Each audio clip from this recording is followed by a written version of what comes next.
ਇਹ ਹੈ ਭਾਰਤ ਦੇਸ਼ ਦੀ ਕਹਾਣੀ। ਪੁਰਾਤਨ ਭਾਰਤ। ਭਾਰਤ ਦੀ ਕਹਾਣੀ ਹਜ਼ਾਰਾਂ ਸਾਲ ਪੁਰਾਣੀ ਹੈ। ਇਹ ਧਰਤੀ ਵਿਸ਼ਵ ਦੀ ਸਭ ਤੋਂ ਪੁਰਾਣੀ ਸੱਭਿਆਚਾਰਾਂ ਵਿੱਚੋਂ ਇੱਕ ਹੈ। ਹੜੱਪਾ ਤੇ ਮੋਹਨਜੋਦੜੋ ਵਾਂਗ ਪ੍ਰਾਚੀਨ ਸ਼ਹਿਰ ਇਸ ਗੱਲ ਦਾ ਸਬੂਤ ਹਨ ਕਿ ਇੱਥੇ ਵੱਡੀਆਂ ਤੇ ਵਿਕਸਿਤ ਸੱਭਿਆਚਾਰਾਂ ਵਾਸ ਕਰਦੀਆਂ ਸਨ।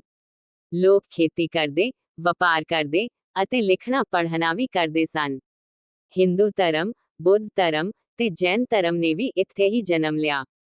ਵਿਦੇਸ਼ੀ ਹਮਲੇ। ਭਾਰਤ ਦੀ ਧਰਤੀ ਤੇ ਕਈ ਵਿਦੇਸ਼ੀ ਆਕਰਮਣਕਾਰੀ ਆਏ। ਆਰੀਅਨ, ਗਰੀਕ, ਮੁਗਲ, ਅਫਗਾਨ ਅਤੇ ਆਖਿਰਕਾਰ ਅੰਗਰੇਜ਼। ਹਰੇਕ ਨੇ ਭਾਰਤ ਉੱਤੇ ਰਾਜ ਕਰਨ ਦੀ ਕੋਸ਼ਿਸ਼ ਕੀਤੀ, ਪਰ ਭਾਰਤੀ ਲੋਕਾਂ ਨੇ ਹਮੇਸ਼ਾ ਆਪਣੇ ਵਿਰਾਸਤੀ ਮੂਲਿਆਂ ਨੂੰ ਜਿਉਂਦਾ ਰੱਖਿਆ। ਮੁਗਲ ਸ਼ਾਸਨ। ਮੁਗਲ ਰਾਜਿਆਂ ਨੇ ਭਾਰਤ ਉੱਤੇ ਲਗਭਗ 300 ਸਾਲ ਰਾਜ ਕੀਤਾ। ਉਹਨਾਂ ਨੇ ਤਾਜ ਮਹਲ ਵਰਗੀਆਂ ਮਹਾਨ ਇਮਾਰਤਾਂ ਬਣਵਾਈਆਂ। ਇਸ ਸਮੇਂ ਦੌਰਾਨ ਭਾਰਤ ਨੇ ਆਰਥਿਕ, ਸੱਭਿਆਚਾਰਕ ਤੇ ਕਲਾ ਦੇ ਖੇਤਰ ਵਿੱਚ ਵੱਡੀ ਤਰੱਕੀ ਕੀਤੀ। ਅੰਗਰੇਜ਼ੀ ਰਾਜ। 1757 ਵਿੱਚ ਅੰਗਰੇਜ਼ਾਂ ਨੇ ਭਾਰਤ 'ਚ ਆਪਣਾ ਰਾਜ ਕਾਇਮ ਕਰਨਾ ਸ਼ੁਰੂ ਕਰ ਦਿੱਤਾ। ਉਹ ਵਪਾਰ ਦੇ ਨਾਂ ਤੇ ਆਏ ਸਨ, ਪਰ ਹੌਲੀ-ਹੌਲੀ ਕਰਕੇ ਸਾਰੇ ਭਾਰਤ ਤੇ ਆਪਣਾ ਕਬਜ਼ਾ ਕਰ ਲਿਆ। ਉਹਨਾਂ ਨੇ ਲੋਕਾਂ ਤੇ ਜ਼ੁਲਮ ਕੀਤੇ, ਪਰ ਭਾਰਤੀ ਲੋਕਾਂ ਨੇ ਕਦੇ ਵੀ ਆਪਣੀ ਆਜ਼ਾਦੀ ਦੀ ਲਲਕਾਰ ਨਹੀਂ ਛੱਡੀ। ਆਜ਼ਾਦੀ ਦੀ ਲੜਾਈ। Freedom struggle. 1857 ਵਿੱਚ ਭਾਰਤ ਦੀ ਪਹਿਲੀ ਆਜ਼ਾਦੀ ਲਹਿਰ ਚੱਲੀ, ਜਿਸ ਨੂੰ ਗਦਰ ਆਖਿਆ ਗਿਆ। ਇਸ ਤੋਂ ਬਾਅਦ ਮਹਾਤਮਾ ਗਾਂਧੀ, ਭਗਤ ਸਿੰਘ, ਨੇਤਾਜੀ ਸੁਭਾਸ਼ ਚੰਦਰ ਬੋਸ, ਲਾਲਾ ਲਾਜਪਤ ਰਾਏ ਵਰਗੇ ਕਈ ਮਹਾਨ ਕ੍ਰਾਂਤੀਕਾਰੀ ਆਏ। ਲੱਖਾਂ ਲੋਕਾਂ ਨੇ ਕੁਰਬਾਨੀਆਂ ਦਿੱਤੀਆਂ ਅਤੇ ਅੰਤ ਵਿੱਚ 15 ਅਗਸਤ 1947 ਨੂੰ ਭਾਰਤ ਆਜ਼ਾਦ ਹੋ ਗਿਆ। ਆਧੁਨਿਕ ਭਾਰਤ, ਮਾਡਰਨ ਇੰਡੀਆ। ਅੱਜ ਭਾਰਤ ਦੁਨੀਆ ਦੀ ਸਭ ਤੋਂ ਤੇਜ਼ੀ ਨਾਲ ਵਿਕਸਿਤ ਹੋ ਰਹੀ ਅਰਥਵਿਵਸਥਾ ਹੈ। ਸਾਇੰਸ, ਤਕਨੀਕ, IT ਅਤੇ ਅੰਤਰਿਕਸ਼ ਦੇ ਖੇਤਰ 'ਚ ਭਾਰਤ ਨੇ ਆਪਣੇ ਹੋਂਦ ਨੂੰ ਮਜ਼ਬੂਤ ਕੀਤਾ। ਨਵੇਂ ਭਾਰਤ ਨੇ ਵਿਕਾਸ ਦੀ ਰਫ਼ਤਾਰ ਫੜੀ ਹੋਈ ਹੈ, ਪਰ ਅੱਜ ਵੀ ਆਪਣੀ ਵਿਰਾਸਤ, ਭਾਸ਼ਾ ਤੇ ਸੱਭਿਆਚਾਰ ਨੂੰ ਆਪਣੇ ਦਿਲ ਵਿੱਚ ਸਮੇਟਿਆ ਹੋਇਆ ਹੈ। 1947 ਤੋਂ ਬਾਅਦ ਨਵਾਂ ਭਾਰਤ। ਆਜ਼ਾਦੀ ਮਿਲਣ ਦੇ ਬਾਅਦ ਭਾਰਤ ਕੋਲ ਕਈ ਚੁਣੌਤੀਆਂ ਆਈਆਂ। 1947 ਦੀ ਵੰਡ, ਪਾਰਟੀਸ਼ਨ, ਨੇ ਭਾਰਤ ਅਤੇ ਪਾਕਿਸਤਾਨ ਵੱਖ ਕਰ ਦਿੱਤਾ। ਲੱਖਾਂ ਲੋਕ ਘਰ-ਬਾਰ ਛੱਡਣ ਲਈ ਮਜਬੂਰ ਹੋਏ, ਹਿੰਸਾ ਹੋਈ ਤੇ ਹਜ਼ਾਰਾਂ ਲੋਕ ਮਾਰੇ ਗਏ। ਪਰ ਭਾਰਤ ਨੇ ਹੌਸਲਾ ਨਹੀਂ ਹਾਰਿਆ। 1949 ਵਿੱਚ ਭਾਰਤ ਦਾ ਆਪਣਾ ਸੰਵਿਧਾਨ, ਕੌਂਸਟੀਟਿਊਸ਼ਨ, ਬਣਿਆ, ਜੋ 26 ਜਨਵਰੀ 1950 ਨੂੰ ਲਾਗੂ ਹੋਇਆ। ਇਹ ਦਿਨ ਅੱਜ ਵੀ ਗਣਤੰਤਰ ਦਿਵਸ, ਰਿਪਬਲਿਕ ਡੇ ਵਜੋਂ ਮਨਾਇਆ ਜਾਂਦਾ ਹੈ। ਨਵੀਂ ਤਕਨੀਕ ਤੇ ਵਿਕਾਸ, ਡਿਵੈਲਪਮੈਂਟ ਐਂਡ ਟੈਕਨੋਲੋਜੀ। 1950 ਤੋਂ 60 ਦੇ ਦਹਾਕੇ 'ਚ ਭਾਰਤ ਨੇ ਆਪਣੇ ਪੈਰਾਂ ਤੇ ਖੜ੍ਹਨ ਦੀ ਕੋਸ਼ਿਸ਼ ਕੀਤੀ। ਖੇਤੀਬਾੜੀ ਵਿੱਚ ਹਰਾ ਇਨਕਲਾਬ ਆਇਆ, ਜਿਸ ਨਾਲ ਭਾਰਤ ਖੁਦ ਖੁਰਾਕ ਵਿੱਚ ਆਤਮਨਿਰਭਰ ਬਣਿਆ। ਅੰਤਰਿਕਸ਼ ਖੇਤਰ, ਸਪੇਸ ਵਿੱਚ ਵੀ ਭਾਰਤ ਨੇ ਇਸਰੋ ਦੀ ਸਥਾਪਨਾ ਕੀਤੀ ਤੇ ਚੰਦ ਤੇ ਮੰਗਲ ਤੱਕ ਪਹੁੰਚਿਆ। ਜੰਗਾਂ ਤੇ ਚੁਣੌਤੀਆਂ, ਵਾਰਜ਼ ਐਂਡ ਚੈਲੰਜਸ। ਭਾਰਤ ਨੇ 1947, 1965, 1971 ਤੇ 1999 ਵਿੱਚ ਪਾਕਿਸਤਾਨ ਨਾਲ ਜੰਗਾਂ ਲੜੀਆਂ।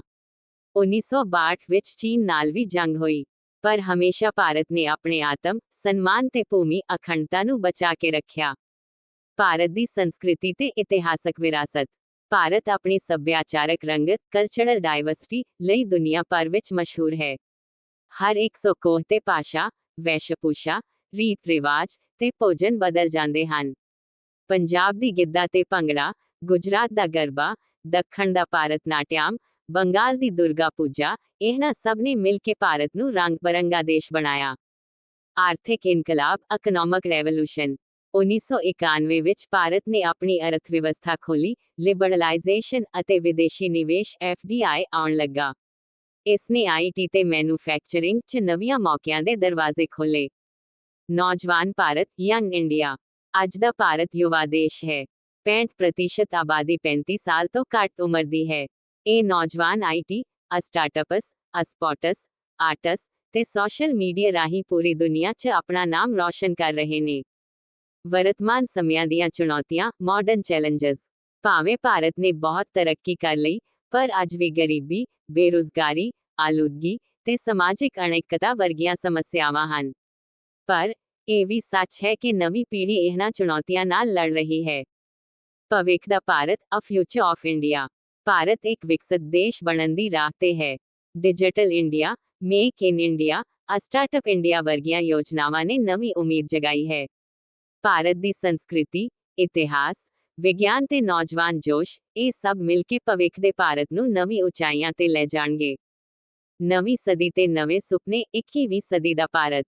2000 ਤੋਂ ਬਾਅਦ ਭਾਰਤ ਨੇ ਵਿਸ਼ਵ ਮੰਚ ਤੇ ਆਪਣੀ ਸ਼ਕਤੀ ਦਿਖਾਈ।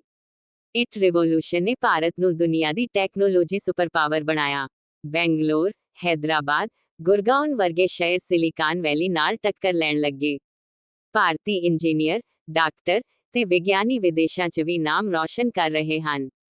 ਚੰਦ ਤੇ ਮੰਗਲ ਤੱਕ ਦਾ ਸਫ਼ਰ, ਸਪੇਸ ਅਚੀਵਮੈਂਟਸ। ਇਸਰੋ ਨੇ ਭਾਰਤ ਨੂੰ ਸਪੇਸ ਪਾਵਰ ਬਣਾਇਆ। 2014 ਵਿੱਚ ਭਾਰਤ ਦਾ ਮੰਗਲ ਮਿਸ਼ਨ, ਮੰਗਲਯਾਨ, ਪਹਿਲੀ ਕੋਸ਼ਿਸ਼ ਵਿੱਚ ਸਫਲ ਹੋਇਆ, ਜੋ ਕਿ ਦੁਨੀਆ ਲਈ ਚਮਤਕਾਰ ਸੀ। 2023 ਵਿੱਚ ਚੰਦਰਯਾਨ 3 ਨੇ ਚੰਦ ਦੀ ਦੱਖਣੀ ਧਰਤੀ ਤੇ ਲੈਂਡ ਕਰਕੇ ਇਤਿਹਾਸ ਰਚਿਆ। ਵਿਕਾਸ ਅਤੇ ਅਣਵਿਕਾਸ, ਭਾਵੇਂ ਮੋਟਰਵੇਅ, ਮੈਟਰੋ ਟ੍ਰੇਨ ਤੇ ਏਅਰਪੋਰਟ ਨਵੇਂ ਭਾਰਤ ਦੀ ਤਸਵੀਰ ਪੇਸ਼ ਕਰਦੇ ਨੇ, ਪਰ ਗਰੀਬੀ, ਅਸ਼ਿਖਾ, ਲਿੰਗ ਭੇਦਭਾਵ ਤੇ ਭ੍ਰਿਸ਼ਟਾਚਾਰ ਵਰਗੀਆਂ ਸਮੱਸਿਆਵਾਂ ਅਜੇ ਵੀ ਮੌਜੂਦ ਹਨ।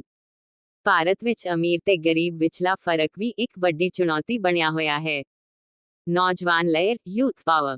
ਭਾਰਤ ਦੇ ਨੌਜਵਾਨ ਸਿਰਫ ਨੌਕਰੀਆਂ ਲੱਭਣ ਦੀ ਬਜਾਏ ਸਟਾਰਟਅਪ ਕਲਚਰ ਨੂੰ ਆਪਣਾ ਰਹਿਣ ਦਾ ਤਰੀਕਾ ਬਣਾ ਰਹੇ ਨੇ। ਜ਼ੀਰੋਡਾ, ਪੇਟੀਐਮ, ਓਲਾ, ਓਯੋ ਵਰਗੀਆਂ ਕੰਪਨੀਆਂ ਨੇ ਦੱਸਿਆ ਕਿ ਨੌਜਵਾਨ ਵੀ ਉਤਰਦੇ ਨੇ ਤਾਂ ਤਕਦੀਰ ਲਿਖਦੇ ਨੇ। ਨੈਟਫਲਿਕਸ, ਯੂਟਿਊਬ ਅਤੇ ਸੋਸ਼ਲ ਮੀਡੀਆ ਨੇ ਵੀ ਨੌਜਵਾਨਾਂ ਨੂੰ ਆਪਣੀ ਆਵਾਜ਼ ਪਹੁੰਚਾਉਣ ਦਾ ਮੌਕਾ ਦਿੱਤਾ ਹੈ। ਮਹਿਲਾਵਾਂ ਦੀ ਭੂਮਿਕਾ, ਵਿਮੈਨ ਐਮਪਾਵਰਮੈਂਟ। ਅੱਜ ਦੀ ਭਾਰਤੀ ਔਰਤ ਸਿਰਫ ਘਰ ਤੱਕ ਸੀਮਿਤ ਨਹੀਂ ਰਹੀ। Missile woman doctor Tessy Thomas, boxer Mary Kom, Chandrayaan ਦੀ ਨਾਰੀ ਸ਼ਕਤੀ ਟੀਮ ਤੇ ਬਹੁਤ ਸਾਰੀਆਂ ਔਰਤਾਂ ਹਰ ਖੇਤਰ ਵਿੱਚ ਭਾਰਤ ਦਾ ਨਾਮ ਰੌਸ਼ਨ ਕਰ ਰਹੀਆਂ ਹਨ। ਮੈਂਡੇਟਰੀ ਯੋਜਨਾਵਾਂ, ਗਵਰਨਮੈਂਟ ਸਕੀਮਜ਼। ਨਵੀਂ ਸਰਕਾਰਾਂ ਨੇ ਕਈ ਲੋਕ ਕਲਿਆਣ ਯੋਜਨਾਵਾਂ ਚਲਾਈਆਂ। ਸਵੱਛ ਭਾਰਤ ਅਭਿਆਨ, ਸਫਾਈ ਲਈ। ਆਯੁਸ਼ਮਾਨ ਭਾਰਤ, ਹੈਲਥ ਕੇਅਰ ਲਈ। ਮੇਕ ਇਨ ਇੰਡੀਆ, ਉਤਪਾਦਨ ਲਈ। ਬੇਟੀ ਬਚਾਓ ਬੇਟੀ ਪੜਾਓ, ਲਿੰਗ ਸਮਾਨਤਾ ਲਈ। ਕਿਸਾਨ ਤੇ ਖੇਤੀ, ਫਾਰਮਰਜ਼ ਐਂਡ ਐਗਰੀਕਲਚਰ। ਭਾਰਤ ਦੀ ਅਨਾਜ ਦਾ ਗੋਦਾਮ ਵਜੋਂ ਪਹਿਚਾਣ ਹੁੰਦੀ ਹੈ, ਪਰ ਅੱਜ ਵੀ ਕਿਸਾਨ ਅੰਦੋਲਨ, ਖੇਤੀ ਕਾਨੂੰਨ ਅਤੇ ਹਵਾ ਪਾਣੀ ਦੀ ਬਦਲਾਅ ਵਰਗੀਆਂ ਸਮੱਸਿਆਵਾਂ ਨੇ ਕਿਸਾਨਾਂ ਨੂੰ ਚਿੰਤਤ ਕੀਤਾ ਹੋਇਆ ਹੈ। ਪਰ ਕਿਸਾਨ ਵੀ ਹੌਸਲੇ ਨਾਲ ਸੂਝ-ਬੂਝ ਵਾਲੀ ਨਵੀਨ ਤਕਨੀਕ ਅਪਣਾ ਰਹੇ ਹਨ। ਭਵਿੱਖ ਦੀ ਤਸਵੀਰ, ਵਿਜ਼ਨ 2047।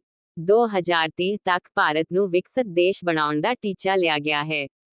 2047 ਆਜ਼ਾਦੀ ਦੇ 100 ਸਾਲ ਪੂਰੇ ਹੋਣਗੇ। ਉਸ ਸਮੇਂ ਦਾ ਭਾਰਤ ਸਪੇਸ, AI, ਰੋਬੋਟਿਕਸ ਤੇ ਕਲੀਨ ਐਨਰਜੀ 'ਚ ਸੰਸਾਰ ਦੀ ਅਗਵਾਈ ਕਰਦਾ ਦੇਸ਼ ਬਣੇਗਾ। ਨੌਜਵਾਨ ਮਨ, ਪੁਰਾਣੀ ਸੱਭਿਆਚਾਰ ਤੇ ਵਿਗਿਆਨਿਕ ਸੋਚ, ਇਹ ਤਿੰਨੇ ਮਿਲ ਕੇ ਨਵਾਂ ਭਾਰਤ ਤਿਆਰ ਕਰਨਗੇ। ਭਾਰਤ ਇੱਕ ਸੁਪਨਾ, ਇੱਕ ਜ਼ਿੰਦਗੀ, ਇੱਕ ਲਹਿਰ। ਇਹ ਦੇਸ਼ ਸਿਰਫ ਭੂਗੋਲਕ ਨਕਸ਼ਾ ਨਹੀਂ, ਇਹ ਕਵਿਤਾ ਹੈ, ਇਨਕਲਾਬ ਹੈ, ਪ੍ਰੇਰਣਾ ਹੈ।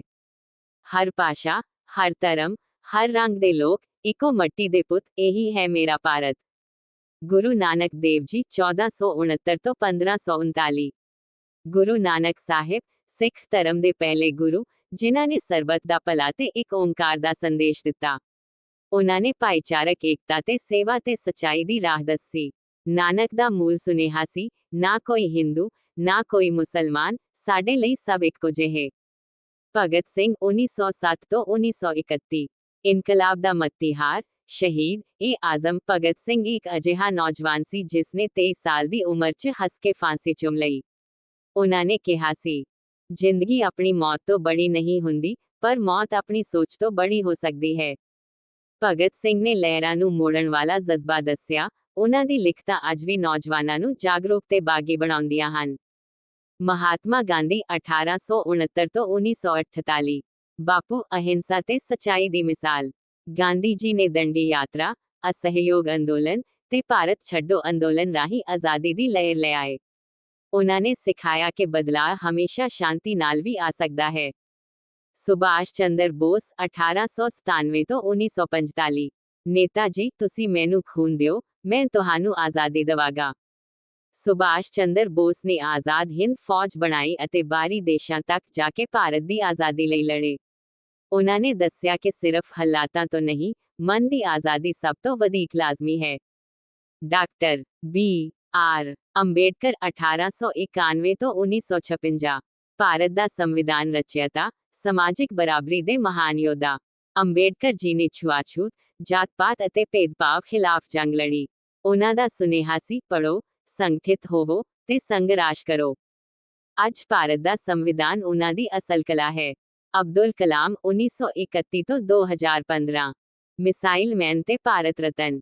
ਡਾਕਟਰ ਕਲਾਮ ਨੇ ਇਸਰੋ ਤੇ DRDO ਵਿੱਚ ਭਾਰਤ ਨੂੰ ਮਜ਼ਬੂਤ ਬਣਾਇਆ। ਉਹਨਾਂ ਨੇ ਨੌਜਵਾਨਾਂ ਨੂੰ ਪ੍ਰੇਰਿਤ ਕੀਤਾ। ਸੁਪਨਾ ਉਹ ਨਹੀਂ ਹੁੰਦਾ ਜੋ ਸੌਂਦੇ ਵੇਲੇ ਆਉਂਦਾ ਹੈ, ਸੁਪਨਾ ਉਹ ਹੁੰਦਾ ਜੋ ਤੈਨੂੰ ਸੌਣ ਨਾ ਦੇਵੇ। ਲਾਲਾ ਲਾਜਪਤ ਰਾਏ 1865 ਤੋਂ 1928। ਪੰਜਾਬ ਦਾ ਸ਼ੇਰ। ਲਾਲਾ ਜੀ ਨੇ ਸਵਦੇਸੀ ਲਹਿਰ ਚਲਾਈ, ਅੰਗਰੇਜ਼ਾਂ ਨੂੰ ਖੁੱਲ੍ਹਾ ਚੈਲੰਜ ਦਿੱਤਾ। ਉਹਨਾਂ ਨੇ ਲਿਖਿਆ, ਜਦ ਤੱਕ ਜ਼ਿੰਦਾ ਹਾਂ, ਗੁਲਾਮੀ ਮਨਜ਼ੂਰ ਨਹੀਂ। ਜਲਿਆਂਵਾਲਾ ਬਾਗ ਦੇ ਵਿਰੋਧ ਵਿੱਚ ਉਹਨਾਂ ਨੇ ਆਪਣੇ ਸੀਨੇ ਤੇ ਲਾਠੀਆਂ ਖਾਧੀਆਂ ਤੇ ਸ਼ਹੀਦ ਹੋਏ।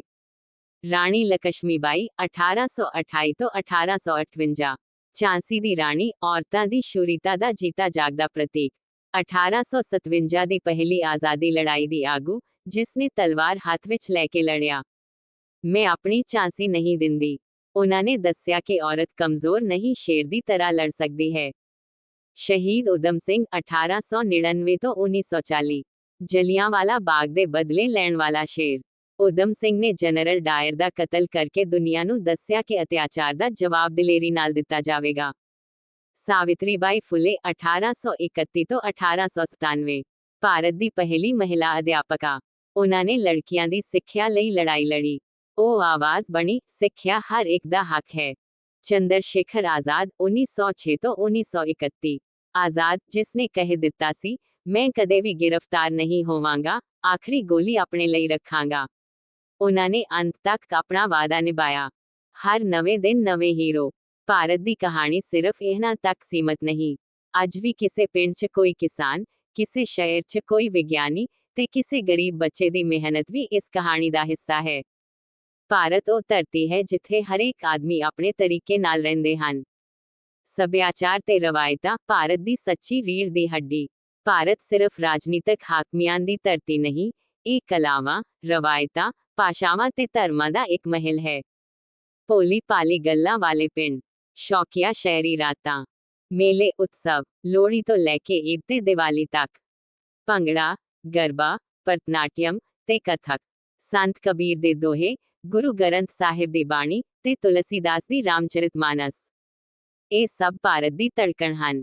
ਅਖੰਡਤਾ ਤੇ ਏਕਤਾ, ਭਾਰਤ ਦੀ ਰੱਖਿਆ ਵਾਲੀ ਲਕੀਰ।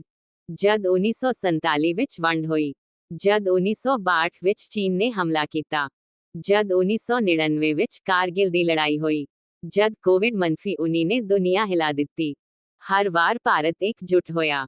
ਹਿੰਦੂ, ਮੁਸਲਮਾਨ, ਸਿੱਖ, ਈਸਾਈ, ਦਲਿਤ, ਆਦਿਵਾਸੀ, ਸਭ ਇਕੱਠੇ ਹੋ ਕੇ ਹੌਸਲਾ ਬਣੇ। ਇਹ ਦੱਸਦਾ ਹੈ, ਭਾਰਤ ਦੀ ਸੱਚੀ ਤਾਕਤ ਇਕਤਾ 'ਚ ਛੁਪੀ ਹੈ। ਨੌਜਵਾਨ ਭਵਿੱਖ ਦੇ ਨਵੇਂ ਲੀਡਰ। ਭਾਰਤ ਦੀ ਆਬਾਦੀ ਵਿੱਚ 60% ਤੋਂ ਵੱਧ ਨੌਜਵਾਨ ਹਨ। ਇਹ ਉਹ ਲਹਿਰ ਹੈ ਜੋ ਸਟਾਰਟਅਪ ਬਣਾਉਂਦੀ, ਟੈਕਨੋਲੋਜੀ ਵਿੱਚ ਚਮਕ ਦਿੰਦੀ, ਸੈਨਾਵਾਂ ਵਿੱਚ ਭਰਤੀ ਹੋ ਕੇ ਸਰਹੱਦਾਂ ਦੀ ਰਾਖੀ ਕਰਦੀ, ਖੇਤਾਂ 'ਚ ਨਵੇਂ ਤਰੀਕੇ ਲਿਆਉਂਦੀ, ਸਮਾਜਿਕ ਮਾਮਲਿਆਂ 'ਚ ਨਵੀਂ ਸੋਚ ਲਿਆਉਂਦੀ। ਨੌਜਵਾਨ ਦੱਸਦੇ ਨੇ, ਸਾਡਾ ਭਵਿੱਖ ਸਾਡੀਆਂ ਸੋਚਾਂ 'ਚ ਲੁਕਿਆ ਪਿਆ ਹੈ। ਕੁਦਰਤ ਤੇ ਵਾਤਾਵਰਣ, ਭਾਰਤ ਦੀ ਮਾਂ ਧਰਤੀ, ਹਿਮਾਲਿਆ ਦੇ ਉੱਚੇ ਪਹਾੜ, ਗੰਗਾ, ਯਮੁਨਾ ਤੇ ਬ੍ਰਹਮਪੁੱਤਰਾ ਦੀਆਂ ਧਾਰਾਂ, ਸੁੰਦਰਬਨ ਦਾ ਜੰਗਲ, ਕੇਰਲਾ ਦੀ ਬੈਕਵਾਟਰ, ਅੰਦਮਾਨ ਦੇ ਟਾਪੂ, ਇਹ ਸਭ ਭਾਰਤ ਦੀ ਕੁਦਰਤੀ ਧਰੋਹਰ ਹਨ। ਭਾਰਤ ਦੀ ਸੱਭਿਆਚਾਰਕ ਰਵਾਇਤ ਕਹਿੰਦੀ ਹੈ, ਮਾਂ ਧਰਤੀ ਨੂੰ ਵੀ ਮਾਂ ਵਾਂਗ ਮੰਨੋ। ਭਵਿੱਖ ਦੀ ਚੋਣ, ਨਵੇਂ ਸੁਪਨੇ, ਨਵੀਆਂ ਚੁਣੌਤੀਆਂ। Uh climate change, artificial intelligence, uh global economy, water crisis, gender equality, education for all, ਇਹ ਸਭ ਨਵੇਂ ਭਾਰਤ ਦੀਆਂ ਆਉਣ ਵਾਲੀਆਂ ਲੜਾਈਆਂ ਹਨ। ਭਾਰਤ ਦਾ ਨੌਜਵਾਨ ਕਹਿੰਦਾ, ਸਾਨੂੰ ਸਿਰਫ ਆਜ਼ਾਦੀ ਨਹੀਂ, ਸਮਾਨਤਾ ਤੇ ਸੁੱਖ ਸ਼ਾਂਤੀ ਵਾਲੀ ਆਜ਼ਾਦੀ ਚਾਹੀਦੀ ਹੈ। ਭਾਰਤ ਇੱਕ ਇਮੋਸ਼ਨ, ਇੱਕ ਖੁਸ਼ਬੂ। ਭਾਰਤ ਕਿਸੇ ਖਾਕੇ ਵਿੱਚ ਫਿੱਟ ਨਹੀਂ ਹੁੰਦਾ। ਕਦੇ ਗੁਰੂ ਗੋਬਿੰਦ ਸਿੰਘ ਦੀ ਤਲਵਾਰ, ਕਦੇ ਗਾਂਧੀ ਜੀ ਦੀ ਲਾਠੀ, ਕਦੇ ਭਗਤ ਸਿੰਘ ਦੀ ਰਿਵਾਲਵਰ, ਕਦੇ ਅੰਬੇਡਕਰ ਦੀ ਕਲਮ, ਕਦੇ ਕਲਾਮ ਦੀ ਵਿਗਿਆਨ ਦੀ ਲੈਬ, ਕਦੇ ਮਹਿਲਾਵਾਂ ਦੀ ਹਿੰਮਤ, ਕਦੇ ਕਿਸਾਨ ਦੀ ਮਿਹਨਤ। ਇਹ ਸਭ ਭਾਰਤ ਹੈ, ਭਾਰਤ ਦੀ ਆਤਮਾ। ਜਿੱਥੇ ਮਨੁੱਖਤਾ ਸਭ ਤੋਂ ਵੱਡਾ ਧਰਮ ਹੈ, ਜਿੱਥੇ ਨਿੱਕੀ ਜਿਹੀ ਮਾਮੂਲੀ ਲਹਿਰ ਵੀ ਇਨਕਲਾਬ ਬਣ ਸਕਦੀ ਹੈ, ਜਿੱਥੇ ਹਰ ਕੋਈ ਆਪਣੇ ਸੁਪਨੇ ਲਿਖ ਸਕਦਾ ਹੈ, ਉਹ ਭਾਰਤ ਹੈ। ਅੰਤ ਨਹੀਂ, ਇਹ ਤਾਂ ਸ਼ੁਰੂਆਤ ਹੈ। ਇਹ ਕਹਾਣੀ ਮੇਰੀ ਅਤੀਤ ਦੀ ਨਹੀਂ, ਇਹ ਕਹਾਣੀ ਅੱਜ ਲਿਖੀ ਜਾ ਰਹੀ ਹੈ। ਮੇਰੇ ਤੇ ਤੁਹਾਡੇ ਜਿਹਿਆਂ ਦੀ ਕਲਮ ਨਾਲ। ਭਾਰਤ ਇੱਕ ਕਹਾਣੀ ਨਹੀਂ, ਭਾਰਤ ਇੱਕ ਸੰਭਾਵਨਾ ਹੈ। ਭਾਰਤ ਸਿਰਫ ਇੱਕ ਦੇਸ਼ ਨਹੀਂ, ਇਹ ਇੱਕ ਇਤਿਹਾਸ, ਇੱਕੋ ਸਮੇਂ ਵਿੱਚ ਇੱਕੋ ਵਰਤਮਾਨ ਤੇ ਇੱਕੋ ਭਵਿੱਖ ਹੈ। ਇਸ ਧਰਤੀ ਨੇ ਰਾਜੇ ਮਹਾਰਾਜੇ ਵੀ ਵੇਖੇ, ਗੁਲਾਮੀ ਦੇ ਕਾਲੇ ਦਿਨ ਵੀ, ਤੇ ਇਨਕਲਾਬੀਆਂ ਦੀ ਗੂੰਜ ਵੀ। ਇਸੇ ਮਿੱਟੀ ਨੇ ਵੈਦਿਕ ਮੰਤਰ, ਗੁਰੂਵਾਨ ਦੀ ਬਾਣੀ, ਸੂਫੀ ਸੰਦੇਸ਼ ਤੇ ਇਨਕਲਾਬੀ ਨਾਅਰੇ ਪੈਦਾ ਕੀਤੇ।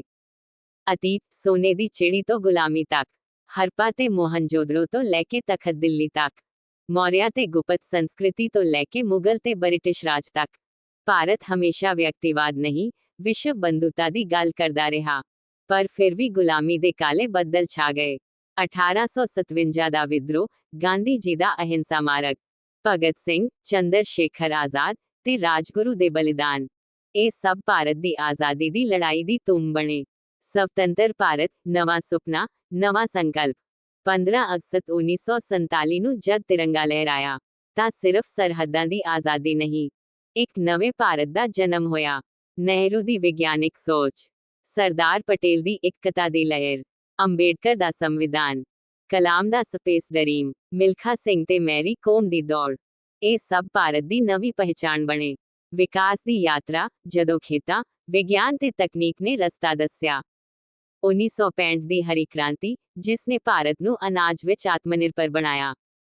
1974 ਦਾ ਪਰਮਾਣੂ ਪਰਖ, ਜਿਸ ਨੇ ਵਿਗਿਆਨ ਵਿੱਚ ਭਾਰਤ ਦੀ ਦਹਾਕਾ ਪੱਕੀ ਕਰ ਦਿੱਤੀ। 1991 ਦੀ ਆਰਥਿਕ ਸੁਧਾਰ ਲਹਿਰ, ਜਿਸ ਨੇ ਨਵੀਆਂ ਮਾਰਕੀਟਾਂ ਦੇ ਦਰਵਾਜ਼ੇ ਖੋਲ੍ਹੇ। 2023 ਵਿੱਚ ਚੰਦਰਮਾ ਤੇ ਤਿਰੰਗਾ, ਜਿੱਥੇ ਚੰਦ ਤੱਕ ਵੀ ਭਾਰਤ ਦੇ ਪੈਰ ਪਹੁੰਚੇ। ਸੱਭਿਆਚਾਰ ਤੇ ਰਵਾਇਤਾਂ, ਵਿਭਿੰਨਤਾ ਵਿੱਚ ਏਕਤਾ, ਭਾਰਤ ਇੱਕੋ ਦੇਸ਼, ਪਰ ਹਜ਼ਾਰਾਂ ਰੰਗ। ਪੰਜਾਬ ਦੀ ਗਿੱਧਾ ਭੰਗੜਾ, ਗੁਜਰਾਤ ਦੀ ਗਰਬਾ, ਦੱਖਣ ਦੀ ਭਰਤਨਾਟਿਅਮ, ਬੰਗਾਲ ਦੀ ਰਬਿੰਦਰ ਸੰਗੀਤ, ਹਰ ਮਾਸ ਤੇ ਹਰ ਮੌਸਮ ਵਿੱਚ ਇੱਕ ਨਵਾਂ ਤਿਉਹਾਰ। ਲੋਹੜੀ ਤੋਂ ਲੈ ਕੇ ਈਦ, ਹੋਲੀ ਤੋਂ ਲੈ ਕੇ ਦੀਵਾਲੀ, ਭਾਰਤ ਵਿਅਕਤੀਵਾਦ ਨਹੀਂ, ਵਿਸ਼ਵ ਬੰਧੁਤਾ ਸਿਖਾਉਂਦਾ ਹੈ। ਅੱਜ ਦਾ ਭਾਰਤ, ਡਿਜੀਟਲ ਇੰਡੀਆ ਤੋਂ ਸਟਾਰਟਅਪ ਇੰਡੀਆ ਤੱਕ, ਅੱਜ ਭਾਰਤ ਦੁਨੀਆ ਦੀ 5ਵੀਂ ਵੱਡੀ ਇਕਨੋਮੀ ਹੈ। UPI ਨੇ ਭੁਗਤਾਨ ਆਸਾਨ ਬਣਾਏ। ਇਸਰੋ ਨੇ ਦੁਨੀਆ ਨੂੰ ਲੋ ਕਾਸਟ ਸਪੇਸ ਮਾਡਲ ਦੱਸਿਆ। ਆਤਮ ਨਿਰਭਰ ਭਾਰਤ ਨੇ ਨਵੇਂ ਨੌਜਵਾਨਾਂ ਨੂੰ ਮੌਕਾ ਦਿੱਤਾ। ਮੇਕ ਇਨ ਇੰਡੀਆ ਨੇ ਨਵੀਂ ਉਦਯੋਗ ਕ੍ਰਾਂਤੀ ਲੈ ਕੇ ਆਈ। ਭਾਰਤ ਤਕਨੀਕੀ ਤਾਕਤ ਵੀ ਹੈ ਤੇ ਸੱਭਿਆਚਾਰਕ ਆਗੂ ਵੀ। ਭਵਿੱਖ ਦੀ ਝਲਕ, ਵਿਜ਼ਨ 2047। 2047 ਆਜ਼ਾਦੀ ਦੇ 100 ਸਾਲ। ਇਹ ਭਾਰਤ ਦੁਨੀਆ ਦਾ ਨੈਤਿਕ ਨੇਤਾ ਹੋਵੇ, ਜਿੱਥੇ ਪੜ੍ਹਾਈ, ਦਵਾਈ, ਕਮਾਈ ਤੇ ਬਰਾਬਰੀ ਸਭ ਲਈ ਹੋਣ, ਜਿੱਥੇ ਵਾਤਾਵਰਣ ਦੀ ਸੰਭਾਲ ਹੋਵੇ, ਜਿੱਥੇ ਆਰਟੀਫੀਸ਼ੀਅਲ ਇੰਟੈਲੀਜੈਂਸ ਤੇ ਇਨੋਵੇਸ਼ਨ ਭਵਿੱਖ ਰਚਣ। ਅਸਲ ਭਾਰਤ, ਮੈਂ ਤੇ ਤੁਸੀਂ। ਭਾਰਤ ਇੱਕ ਸਿੱਧੀ ਲਕੀਰ ਨਹੀਂ, ਇੱਕ ਰੰਗੀਨ ਕੈਨਵਸ ਹੈ। ਇੱਕ ਕਿਸਾਨ ਦੀ ਮਿਹਨਤ, ਇੱਕ ਵਿਗਿਆਨੀ ਦਾ ਸੁਪਨਾ, ਇੱਕ ਅਧਿਆਪਕ ਦੀ ਸੋਚ, ਇੱਕ ਸੈਨਿਕ ਦਾ ਜਜ਼ਬਾ, ਇੱਕ ਮਹਿਲਾ ਦੀ ਹਿੰਮਤ, ਇੱਕ ਬੱਚੇ ਦੀ ਖੁਸ਼ੀ, ਇਹ ਸਭ ਮਿਲ ਕੇ ਭਾਰਤ ਬਣਾਉਂਦੇ ਨੇ। ਭਾਰਤ ਇੱਕ ਆਵਾਜ਼, ਜੋ ਕਦੇ ਰੁਕਦੀ ਨਹੀਂ। ਭਾਰਤ ਇੱਕ ਸੁਪਨਾ, ਜੋ ਕਦੇ ਮਰਦਾ ਨਹੀਂ। ਭਾਰਤ ਇੱਕ ਵਾਸਨਾ, ਜੋ ਹਰ ਨੌਜਵਾਨ ਦੇ ਦਿਲ ਵਿੱਚ ਧੜਕਦੀ ਹੈ। ਭਾਰਤ ਸਾਡਾ ਗੁੰਮਨਾਮ ਪਿਆਰ, ਸਾਡੀ ਆਜ਼ਾਦੀ ਦੀ ਹਵਾ। ਮੇਰਾ ਭਾਰਤ ਮਹਾਨ, ਨਾਰੀ ਤੇ ਨੌਜਵਾਨ, ਕਿਸਾਨ ਤੇ ਵਿਗਿਆਨੀ, ਸਭ ਦੀ ਆਵਾਜ਼। ਇਹ ਧਰਤੀ ਮਾਤਾ ਦੀ ਗੋਦ ਹੈ, ਜਿੱਥੇ ਹਵਾ ਵਿੱਚ ਵੀ ਇਤਿਹਾਸ ਦੀ ਖੁਸ਼ਬੂ ਆਉਂਦੀ ਹੈ। ਇਹ ਜ਼ਮੀਨ ਨੇ ਵੈਦਿਕ ਮੰਤਰਾਂ ਦੀ ਗੂੰਜ ਵੀ ਸੁਣੀ ਤੇ ਭਗਤ ਸਿੰਘ ਦੇ ਜੈਕਾਰੇ ਵੀ। ਇਹ ਮਿੱਟੀ ਨੇ ਕਿਸਾਨ ਦੀ ਹੱਡ ਤੋੜ ਮਿਹਨਤ ਵੀ ਦੇਖੀ ਤੇ ਵਿਗਿਆਨੀਆਂ ਦੇ ਸੁਪਨੇ ਵੀ। ਭਾਰਤ ਵਿਭਿੰਨਤਾ ਵਿੱਚ ਏਕਤਾ। ਭਾਰਤ ਦਾ ਸਭ ਤੋਂ ਵੱਡਾ ਗੁਣ ਇਹ ਹੈ ਕਿ ਇੱਥੇ ਹਰ ਰੰਗ, ਹਰ ਭਾਸ਼ਾ, ਹਰ ਧਰਮ ਇਕੱਠੇ ਰਹਿੰਦੇ ਨੇ। ਪੰਜਾਬੀ ਭੰਗੜਾ ਪਾਉਂਦੇ ਨੇ, ਬੰਗਾਲੀ ਰਬਿੰਦਰ ਸੰਗੀਤ ਗਾਉਂਦੇ ਨੇ, ਤਾਮਿਲ ਭਰਤਨਾਟਿਅਮ ਕਰਦੇ ਨੇ, ਗੁਜਰਾਤੀ ਗਰਬਾ ਪਾਉਂਦੇ ਨੇ। ਇਹ ਹਜ਼ਾਰ ਰੰਗਾਂ ਵਾਲਾ ਇੱਕ ਤਿਰੰਗਾ ਹੈ। ਭਾਰਤ ਇਨਕਲਾਬਾਂ ਦੀ ਧਰਤੀ। ਭਾਰਤ ਕਦੇ ਵੀ ਨਿਆਂ ਲਈ ਲੜਨ ਤੋਂ ਹਟਿਆ ਨਹੀਂ। 1857 ਦਾ ਪਹਿਲਾ ਵਿਦਰੋਹ, ਜਲਿਆਂਵਾਲਾ ਬਾਗ ਦੀ ਸ਼ਹਾਦਤ, ਭਗਤ ਸਿੰਘ ਤੇ ਊਧਮ ਸਿੰਘ ਦੇ ਬਲੀਦਾਨ, ਗਾਂਧੀ ਜੀ ਦਾ ਅਹਿੰਸਾ ਮਾਰਗ, ਇਹ ਸਭ ਦੱਸਦੇ ਨੇ ਕਿ ਭਾਰਤ ਦਬਦਾ ਨਹੀਂ, ਉੱਪਰਦਾ ਹੈ। ਸੱਭਿਆਚਾਰ ਤੇ ਧਰਮਾਂ ਦੀ ਧਰਤੀ। ਗੁਰੂ ਨਾਨਕ ਦੇਵ ਜੀ ਦੀ ਬਾਣੀ, ਵੈਦਾਂ ਦੀ ਗਿਆਨ ਧਾਰਾ, ਕਬੀਰ ਤੇ ਰਵਿਦਾਸ ਜੀ ਦੀ ਆਵਾਜ਼, ਸੂਫੀ ਸੰਤਾਂ ਦੇ ਕਲਾਮ, ਇਹ ਸਭ ਮਿਲ ਕੇ ਭਾਰਤ ਦੀ ਆਤਮਾ ਬਣਾਉਂਦੇ ਨੇ। ਭਾਰਤ ਤਕਨੀਕ, ਤਰੱਕੀ ਤੇ ਨਵੇਂ ਸੁਪਨੇ। ਅੱਜ ਭਾਰਤ IT ਪਾਵਰਹਾਊਸ ਹੈ। ਇਸਰੋ ਚੰਦ ਤੇ ਵੀ ਤਿਰੰਗਾ ਲੈ ਗਿਆ। UPI ਨੇ ਦੁਨੀਆ ਨੂੰ ਭੁਗਤਾਨ ਸਿਖਾ ਦਿੱਤੇ। ਨੌਜਵਾਨ ਸਟਾਰਟਅਪਸ ਬਣਾ ਰਹੇ ਨੇ। ਕਿਸਾਨ ਸਮਾਰਟ ਫਾਰਮਿੰਗ ਕਰ ਰਹੇ ਨੇ। ਇਹ ਭਾਰਤ ਨਵੀਂ ਸਦੀ ਦਾ ਆਗੂ ਬਣਨ ਲਈ ਤਿਆਰ ਹੈ। ਮਾਂ ਵਾਂਗ ਭਾਰਤ। ਭਾਰਤ ਸਿਰਫ ਸਰਹੱਦਾਂ ਦੀ ਗੱਲ ਨਹੀਂ। ਭਾਰਤ ਉਹ ਮਾਂ ਹੈ ਜੋ ਆਪਣੇ ਬੱਚਿਆਂ ਨੂੰ ਦਿਲੋਂ ਪਿਆਰ ਕਰਦੀ, ਜੋ ਦਿਨ ਰਾਤ ਮਿਹਨਤ ਕਰਦੀ, ਜੋ ਦੁੱਖ ਸੁੱਖ ਸਹਿੰਦੀ, ਪਰ ਹਮੇਸ਼ਾ ਅੱਗੇ ਵਧਦੀ। ਅਸੀਂ ਭਾਰਤ ਹਾਂ। ਭਾਰਤ ਕੋਈ ਦੂਸਰਾ ਨਹੀਂ। ਭਾਰਤ ਮੈਂ ਤੇ ਤੁਸੀਂ ਹਾਂ। ਸਾਡੇ ਸੁਪਨੇ, ਸਾਡੀ ਮਿਹਨਤ, ਸਾਡੀ ਹਿੰਮਤ ਇਹੀ ਭਾਰਤ ਹੈ। ਜਦੋਂ ਕਿਸਾਨ ਖੇਤ ਵਿੱਚ ਲੜਦਾ, ਜਦੋਂ ਸੈਨਿਕ ਸਰਹੱਦ ਤੇ ਜੂਝਦਾ, ਜਦੋਂ ਵਿਗਿਆਨੀ ਨਵੀਆਂ ਖੋਜਾਂ ਕਰਦਾ, ਜਦੋਂ ਨੌਜਵਾਨ ਨਵੇਂ ਸੁਪਨੇ ਵੇਖਦਾ, ਉਦੋਂ ਭਾਰਤ ਜਿਉਂਦਾ ਹੈ।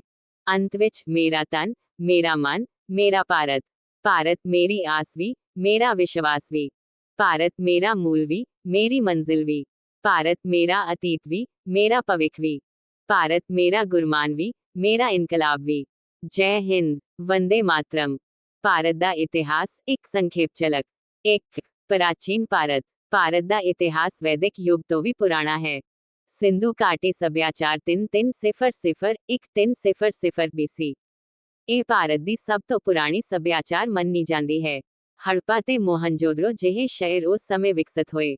ਵੈਦਿਕ ਯੁੱਗ 1500 ਤੋਂ 500 ਈਸਾ ਪੂਰਵ। ਇਸ ਦੌਰ ਵਿੱਚ ਰਿਗਵੇਦ, ਯਜੁਰਵੇਦ, ਸਾਮਵੇਦ, ਅਥਰਵਵੇਦ ਲਿਖੇ ਗਏ। ਵੈਦਿਕ ਧਰਮ ਦੀ ਸ਼ੁਰੂਆਤ ਵੀ ਇੱਥੇ ਤੋਂ ਹੋਈ। ਮਹਾਜਨਪਦ ਯੁੱਗ 600 ਈਸਾ ਪੂਰਵ ਤੋਂ 300 ਈਸਾ ਪੂਰਵ। ਇਸ ਦੌਰ ਵਿੱਚ ਭਾਰਤ 'ਚ 16 ਵੱਡੇ ਰਾਜ ਬਣੇ, ਜਿਨ੍ਹਾਂ ਵਿੱਚ ਮਗਧ, ਕੋਸਲ, ਵਤਸ ਤੇ ਅਵੰਤੀ ਪ੍ਰਸਿੱਧ ਸਨ। ਮੌਰਿਆ ਸਾਮਰਾਜ 321185 BC। ਚੰਦਰਗੁਪਤ ਮੌਰਿਆ ਨੇ ਇੱਕ ਮਹਾਨ ਸਾਮਰਾਜ ਖੜਾ ਕੀਤਾ। ਅਸ਼ੋਕ ਮਹਾਨ ਨੇ ਧਰਮ ਤੇ ਅਹਿੰਸਾ ਦੀ ਰਾਹ ਚੁਣੀ। ਗੁਪਤ ਸਾਮਰਾਜ 319550 ਇਹ ਦੌਰ ਸੋਨੇ ਦਾ ਯੁੱਗ ਕਿਹਾ ਜਾਂਦਾ ਹੈ। ਸੰਸਕ੍ਰਿਤ ਲਿਟਰੇਚਰ, ਗਣਿਤ, ਵਿਗਿਆਨ ਤੇ ਕਲਾ ਵਿਕਸਿਤ ਹੋਈ। 2. ਮੱਧਕਾਲੀ ਭਾਰਤ। ਦਿੱਲੀ ਸਲਤਨਤ 1206 ਤੋਂ 1526। ਇਸ ਦੌਰ ਵਿੱਚ ਕੁਤਬ ਉਦ ਦਿਨ ਐਬਕ, ਅਲਾਉਦੀਨ ਖਿਲਜੀ ਤੇ ਮੁਹੰਮਦ ਬਿਨ ਤੁਗਲਕ ਵਰਗੇ ਹਾਕਮ ਆਏ। ਮੁਗਲ ਸਾਮਰਾਜ 1526 ਤੋਂ 1857। ਬਾਬਰ ਨੇ 1526 ਵਿੱਚ ਪਾਣੀਪਤ ਦੀ ਲੜਾਈ ਜਿੱਤ ਕੇ ਮੁਗਲ ਰਾਜ ਦੀ ਸ਼ੁਰੂਆਤ ਕੀਤੀ। ਅਕਬਰ ਨੇ ਸੱਭਿਆਚਾਰਕ ਮਿਲਾਪ ਦੀ ਨੀਤੀ ਬਣਾਈ। ਸ਼ਾਹਜਹਾਂ ਨੇ ਤਾਜ ਮਹਲ ਬਣਵਾਇਆ। ਔਰੰਗਜ਼ੇਬ ਦੇ ਦੌਰ ਵਿੱਚ ਮੁਗਲ ਰਾਜ ਡਗਮਗਾ ਗਿਆ। ਸਿੱਖ ਰਾਜ 1799 ਤੋਂ 1849। ਮਹਾਰਾਜਾ ਰਣਜੀਤ ਸਿੰਘ ਨੇ ਪੰਜਾਬ ਵਿੱਚ ਸ਼ਾਨਦਾਰ ਰਾਜ ਕੀਤਾ। ਇਹ ਰਾਜ ਸੁਨਹਿਰੀ ਯੁੱਗ ਮੰਨਿਆ ਜਾਂਦਾ ਹੈ। 3. ਆਧੁਨਿਕ ਭਾਰਤ, ਮਾਡਰਨ ਇੰਡੀਆ। 1857 ਦੀ ਗਦਰ। ਇਸ ਨੂੰ ਭਾਰਤ ਦੀ ਪਹਿਲੀ ਆਜ਼ਾਦੀ ਲੜਾਈ ਕਿਹਾ ਜਾਂਦਾ ਹੈ। ਬ੍ਰਿਟਿਸ਼ ਰਾਜ 1858 ਤੋਂ 1947। 1858 ਤੋਂ 1947 ਤੱਕ ਭਾਰਤ ਬ੍ਰਿਟਿਸ਼ ਸਰਕਾਰ ਦੀ ਗੁਲਾਮੀ 'ਚ ਰਿਹਾ। ਆਜ਼ਾਦੀ ਲਹਿਰ 1885 ਤੋਂ 1947। 1885 ਵਿੱਚ ਇੰਡੀਅਨ ਨੈਸ਼ਨਲ ਕਾਂਗਰਸ ਦੀ ਸਥਾਪਨਾ। ਗਾਂਧੀ ਜੀ ਨੇ ਅਹਿੰਸਾ ਤੇ ਸਵਦੇਸ਼ੀ ਅੰਦੋਲਨ ਚਲਾਇਆ। ਭਗਤ ਸਿੰਘ, ਚੰਦਰ ਸ਼ੇਖਰ ਆਜ਼ਾਦ ਤੇ ਸੁਭਾਸ਼ ਚੰਦਰ ਬੋਸ ਵਰਗੇ ਯੋਧਿਆਂ ਨੇ ਇਨਕਲਾਬ ਜਿੰਦਾਬਾਦ ਦੇ ਨਾਅਰੇ ਲਗਾਏ। 15 ਅਗਸਤ 1947। ਭਾਰਤ ਆਜ਼ਾਦ ਹੋਇਆ, ਪਰ ਵੰਡ ਦੀ ਤਕਲੀਫ ਵੀ ਮਿਲੀ। ਪਾਕਿਸਤਾਨ ਅਲੱਗ ਹੋਇਆ। 4. ਆਜ਼ਾਦ ਭਾਰਤ। 1950 ਭਾਰਤ ਨੇ ਗਣਤੰਤਰ ਦਾ ਦਰਜਾ ਲਿਆ। 1965 ਹਰੀ ਕ੍ਰਾਂਤੀ ਦੀ ਸ਼ੁਰੂਆਤ। 1974 ਭਾਰਤ ਦਾ ਪਹਿਲਾ ਪਰਮਾਣੂ ਪਰਖ। 1991 ਆਰਥਿਕ ਸੁਧਾਰ, ਨਵੀਂ ਆਰਥਿਕ ਨੀਤੀ। 2014 ਤੋਂ 2024 make in India, digital India, Chandrayaan 3। G20 ਦੀ ਸਫਲਤਾ। 5. ਅੱਜ ਦਾ ਭਾਰਤ। ਅੱਜ ਭਾਰਤ ਵਿਕਾਸਸ਼ੀਲ ਤੋਂ ਵਿਕਸਿਤ ਦੇਸ਼ ਬਣਨ ਵਾਲੇ ਰਾਹ ਤੇ ਹੈ। ਦੁਨੀਆ ਦੀ 5ਵੀਂ ਵੱਡੀ ਆਰਥਿਕਤਾ। ਟੈਕਨੋਲੋਜੀ ਤੇ ਨਵੀਨਤਾ 'ਚ ਆਗੂ। ਵਿਸ਼ਵ ਗੁਰੂ ਬਣਨ ਦੀ ਯਾਤਰਾ 'ਚ। ਭਾਰਤ ਦਾ ਇਤਿਹਾਸ, ਲਗਾਤਾਰ ਚਲਦੀ ਕਹਾਣੀ। ਭਾਰਤ ਦੀ ਇਤਿਹਾਸ ਸਾਨੂੰ ਇਹ ਸਿਖਾਉਂਦਾ ਹੈ ਕਿ ਕੋਈ ਵੀ ਝਟਕਾ ਭਾਰਤ ਨੂੰ ਝੁਕਾ ਨਹੀਂ ਸਕਿਆ। ਇਹ ਦੇਸ਼ ਹਮੇਸ਼ਾ ਮੁਸ਼ਕਿਲਾਂ ਨੂੰ ਫਤਿਹ ਕਰਦਾ ਰਿਹਾ ਹੈ। ਸੰਦੇਸ਼। ਜੋ ਭਾਰਤ ਦੇ ਇਤਿਹਾਸ ਨੂੰ ਜਾਣਦਾ ਹੈ, ਉਹੀ ਭਾਰਤ ਦੇ ਭਵਿੱਖ ਨੂੰ ਨਵੀਂ ਦਿਸ਼ਾ ਦੇ ਸਕਦਾ ਹੈ। ਇਹ ਇਤਿਹਾਸ ਤੁਹਾਨੂੰ ਕਿਵੇਂ ਦਾ ਲੱਗਿਆ?